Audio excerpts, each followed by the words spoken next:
Você é dono de um supermercado? Está cansado de gastar dinheiro com encartes impressos? Então você precisa de um encarte digital. O encarte digital é uma ferramenta essencial para qualquer supermercado. Com o encarte digital você pode atrair novos clientes, fidelizar os antigos e divulgar suas ofertas e promoções. Além disso, o encarte digital é mais barato de produzir e distribuir do que encarte impresso. Conte com a Fontana Produtora para criar um encarte digital que atenda às suas necessidades. Entre em contato e saiba mais.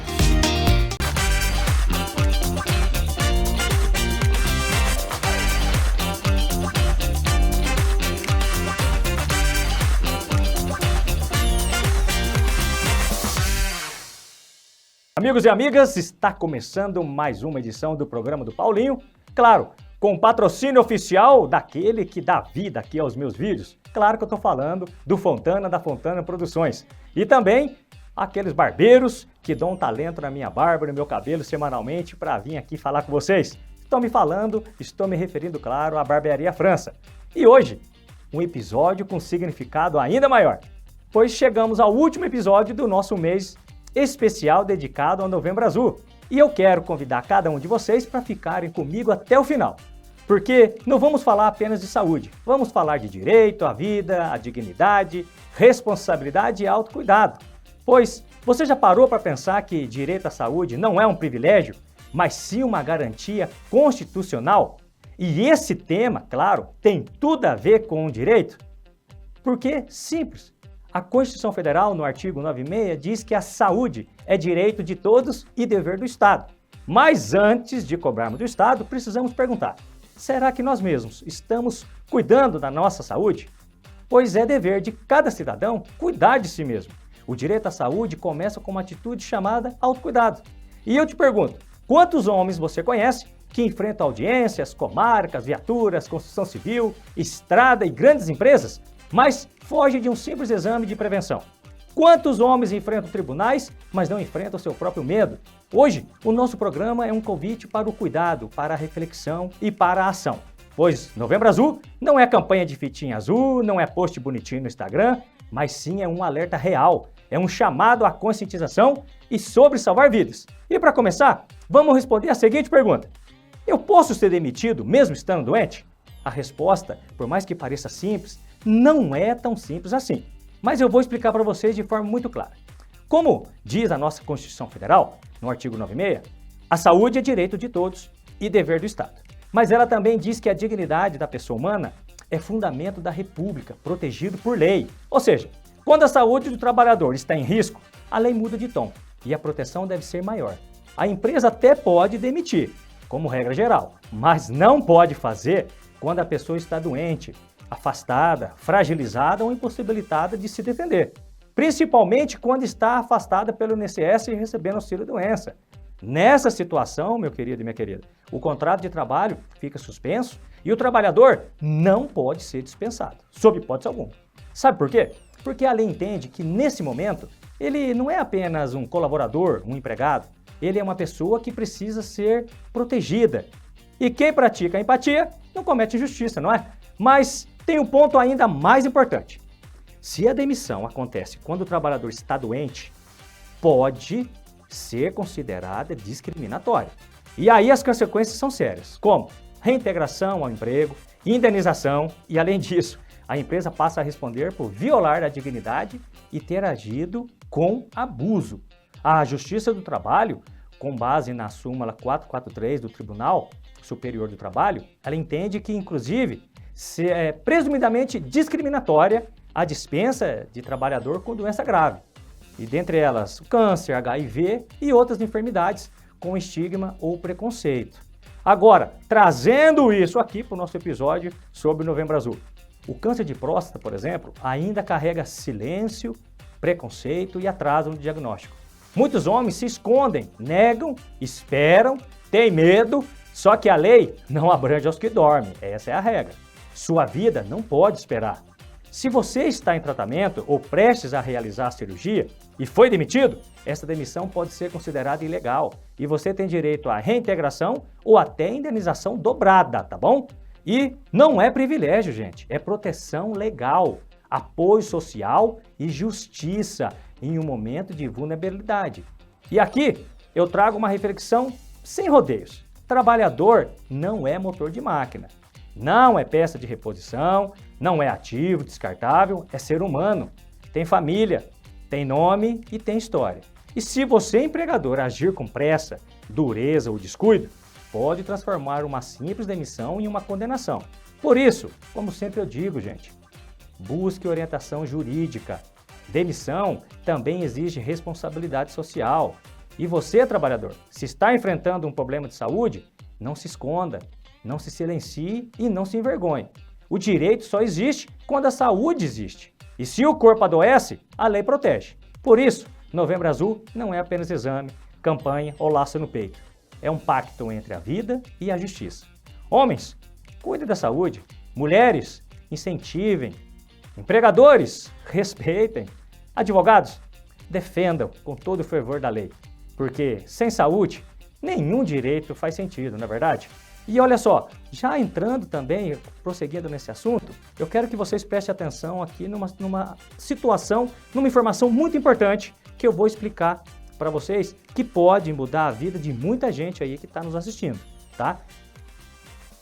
Se você já recebeu ou conhece alguém que já recebeu auxílio doença, aquele que passou por tratamento médico, mas se recuperou, mas ficou com sequelas permanentes, como, por exemplo, redução de mobilidade, dores crônicas, limitação física ou psicológica, mesmo que tenham voltado ao trabalho, pode ter direito a um benefício que pouca gente conhece, que se chama auxílio acidente. Preste atenção, hein? E o que é isso? É um benefício indenizatório pago mês a mês pelo INSS como uma forma de compensação pela redução de sua capacidade de trabalho. Mesmo, olha só, gente, mesmo que você continue trabalhando. Ou seja, não é uma aposentadoria, não é afastamento. Você continua trabalhando normalmente, mas recebe essa compensação mensal, justamente pelo prejuízo que aquela sequela deixou na sua vida. Mesmo quem voltou ao trabalho, não se esqueçam disso. E mesmo que você seja concursado, você também tem esse direito em receber esse salário. Vai receber seu salário normalmente e vai receber junto o auxílio acidente com o seu salário. Claro, mais uma vez, desde que ficou com sequelas que atrapalham o seu desempenho. E mais, esse benefício ele tem uma característica muito importante também. Ele é imprescritível, ou seja, mesmo que já tenham passado anos desde o acidente, desde a sua cirurgia, desde o seu tratamento, você ainda pode pedir. Olha só que legal. Porque o direito a esse benefício, ele não prescreve. E eu sei, né? Tem muita gente agora pensando aí, conversando com o parente aí do lado. Eu tive um acidente faz tempo. Eu operei o joelho, fiquei com limitação. Eu, infelizmente, tive câncer e fiquei com sequelas. Ou eu fiz cirurgias na coluna e nunca mais fui o mesmo. Pois é. Se isso te limitou de alguma forma, física, mental ou profissional, pode sim ter direito ao auxílio acidente. E não importa se foi acidente de trabalho, acidente de carro, problema de saúde, doença ocupacional, cirurgia ou se você passou por cirurgia, ou consequência de outra enfermidade. O que importa é, houve lesão? Sim, tá ali. Houve sequela? Sim. Houve redução na sua capacidade de trabalho? Se sim, o INSS tem que reconhecer esse direito. E se o INSS negar, você já sabe, né? Se ele se recusar até a analisar esse direito, que é garantido para você, basta procurar um advogado e requerer que seu direito seja garantido aí judicialmente. Claro, com apoio sempre de um advogado sério e competente. Porque saúde, dignidade e proteção social não são favores do Estado, são direitos constitucionais. E eu repito mais uma vez para vocês, você não precisa estar desempregado para receber o auxílio acidente. Você não precisa estar afastado. Você pode receber trabalhando, porque esse benefício não substitui o salário, mas sim indeniza o dano, ele compensa ali a sequela que você ficou. Tá bom? Então assim, não se esqueça, procure seu advogado aí de confiança e se informe mais. Ou se não, entre em contato aqui com o Programa do Paulinho, que será um prazer aí sanar qualquer dúvida. Vai lá no canal do YouTube, Programa do Paulinho.canal 38. São todos bem-vindos para comentar ou entra aqui no grupo do WhatsApp, que Fontana sempre tem deixado o QR Code aí. Só mirar e entrar. tá bom? Agora, eu quero convidar vocês agora a olhar para um outro cenário, bem diferente. Pois quando falamos de Novembro Azul, muita gente já pensa, né? Nos trabalhadores, nos pais de família, nos aposentados, mas poucos lembram que homens encarcerados também são seres humanos. Tem corpo, tem saúde, tem direito constitucional. A Constituição Federal, no artigo 5º, inciso 49, ela é cristalina ao afirmar que é assegurado aos presos o respeito à integridade física e moral. Isso inclui saúde, isso inclui prevenção, isso inclui, sim, cuidado com o câncer de próstata, com o câncer de pênis, com doenças silenciosas que se escondem atrás das grades, mas que matam tanto quanto a violência nas ruas. E sabe o que é mais grave? Enquanto aqui fora estamos fazendo campanhas, caminhadas, eventos, lives, palestras sobre o Novembro Azul, nas penitenciárias, muitos homens sequer têm acesso a um exame simples de PSA. Não tem atendimento médico digno, não tem prevenção, não tem remédio. Muitos estão doentes, sentindo dor com sintomas graves, mas preferem o silêncio, porque acreditam que preso não tem direito de reclamar. E mais grave, porque o preconceito de ser paciente se soma ao preconceito de estar preso. Mas a lei de execução penal é clara. O Estado tem o dever de garantir atendimento médico regular. Campanhas de prevenção, além de avaliação psicológica, ginecológica para as presas, urológica para os homens, vacinas, exames laboratoriais e encaminhamento hospitalar. Sempre, que isso fique aqui claro, sempre que necessário. E se o Estado não cumpre, se o preso adoece e é abandonado, o Estado pode ser e será responsabilizado. O juiz pode determinar prisão domiciliar a esse preso ou a essa presa, pode haver indenização, pode haver responsabilização civil, administrativa e até criminal contra autoridades. A saúde do preso não é só dever do Estado, é direito do preso e da família lutar por isso. É direito da esposa, da mãe, do filho, procurar um defensor, um advogado, o Ministério Público ou a própria Vara de Execuções Penais ou até mesmo a OAB e pedir providências. Ignorar é ser cúmplice da negligência. Denunciar é proteger a vida. E lembre-se, Novembro Azul não é campanha para gente livre, é campanha para gente viva. E gente viva também está atrás das grades. Hoje, neste momento, existem pais, trabalhadores, filhos, homens que erraram ou que talvez nem tenham errado, sofrendo em silêncio, com doenças que têm tratamento, têm cura, mas não têm voz.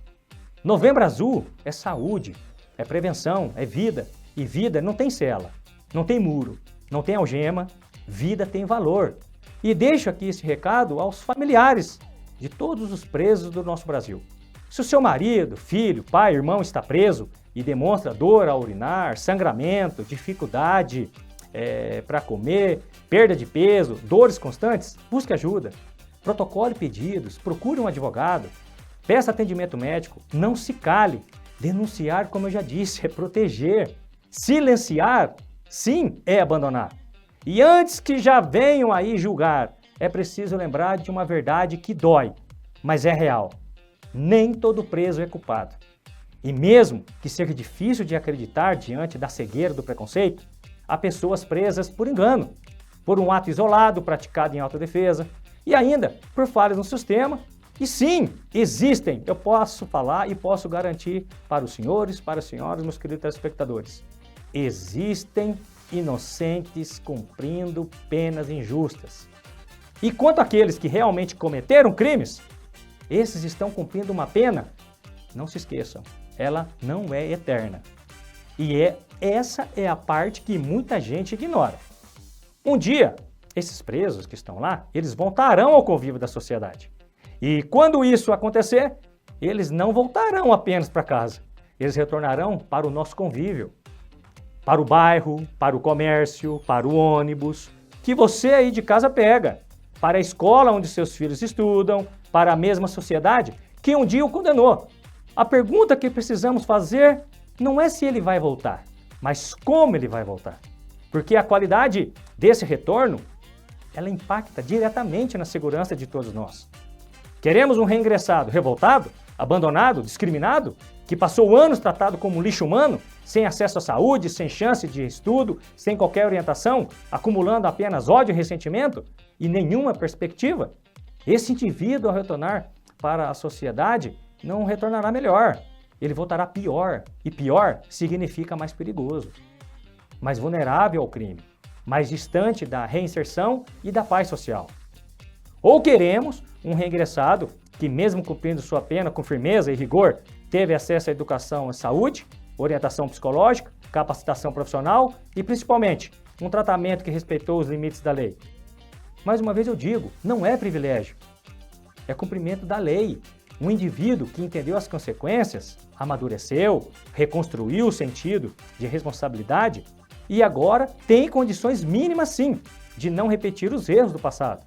O Estado, quando ele cumpre corretamente seu papel, ele não está sendo bonzinho, como muitos pensam. Ele está sendo inteligente, está protegendo a sociedade, porque a prisão não é fim, é meio de responsabilizar, punir, corrigir e preparar para o retorno. Quem sai melhor, volta melhor. Quem sai pior, volta pior. É simples. Respeitar os direitos do preso não significa compactuar com o crime, gente. Significa proteger a sociedade de amanhã. Porque quem hoje está atrás das grades, amanhã estará no mercado de trabalho, no trânsito, na fila do banco, na sua rua. E é aí que entra a minha reflexão. Queremos receber de volta um inimigo ou um cidadão em reconstrução? Queremos vingança ou queremos resultados? E ainda queremos repetir erros ou prevenir novos crimes? A Constituição e a Lei de Execução Penal não foram escritas para proteger criminosos.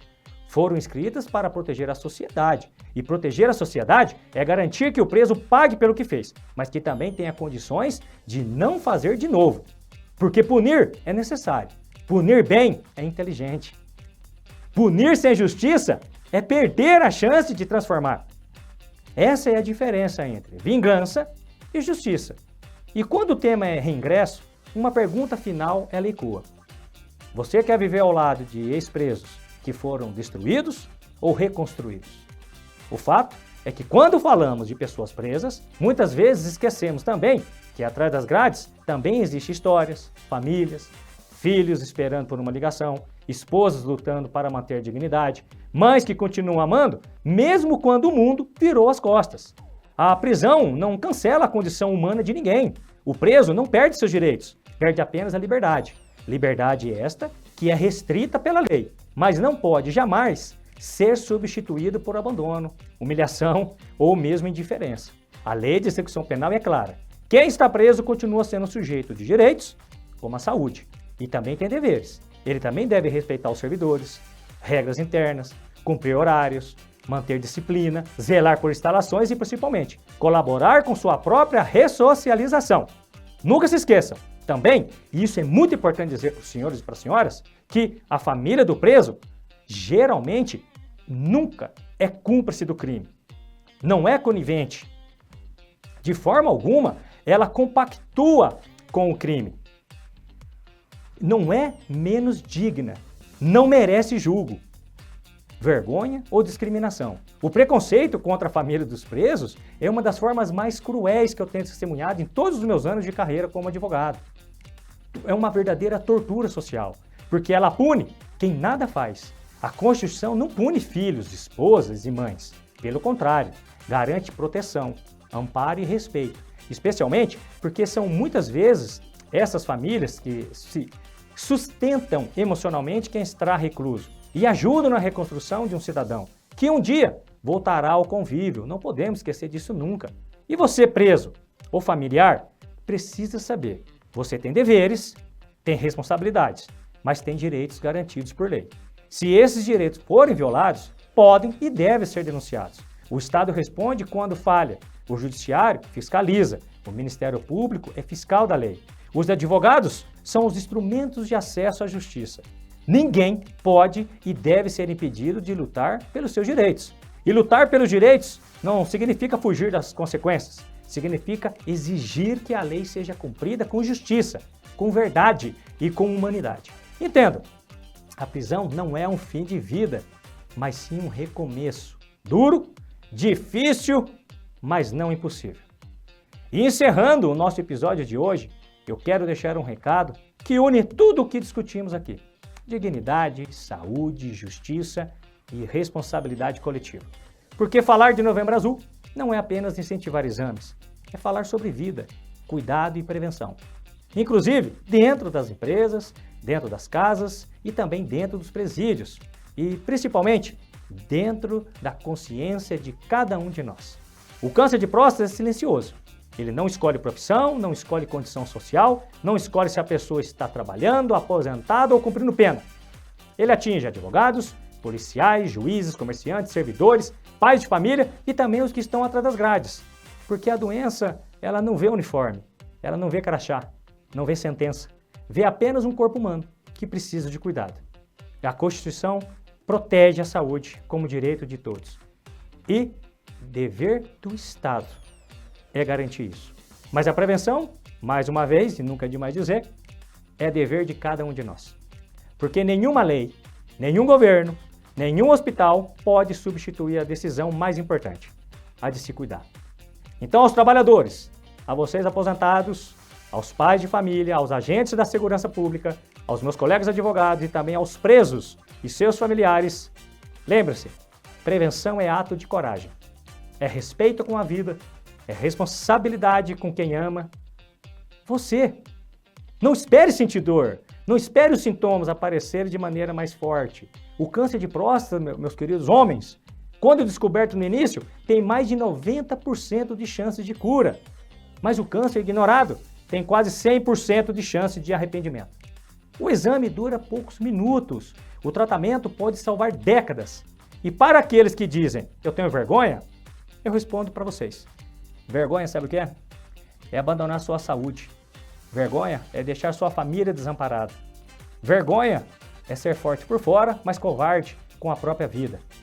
E por fim, na vida, nunca se esqueça que nós podemos perder o emprego, perder dinheiro, perder tempo, a liberdade, mas nunca, jamais, podemos perder a oportunidade de cuidar da nossa saúde. Porque saúde não é luxo, não é escolha. É o primeiro direito humano e o último que deveríamos esquecer. Assim, encerro o episódio de hoje, o último em homenagem ao Novembro Azul. Fique com Deus e até a próxima.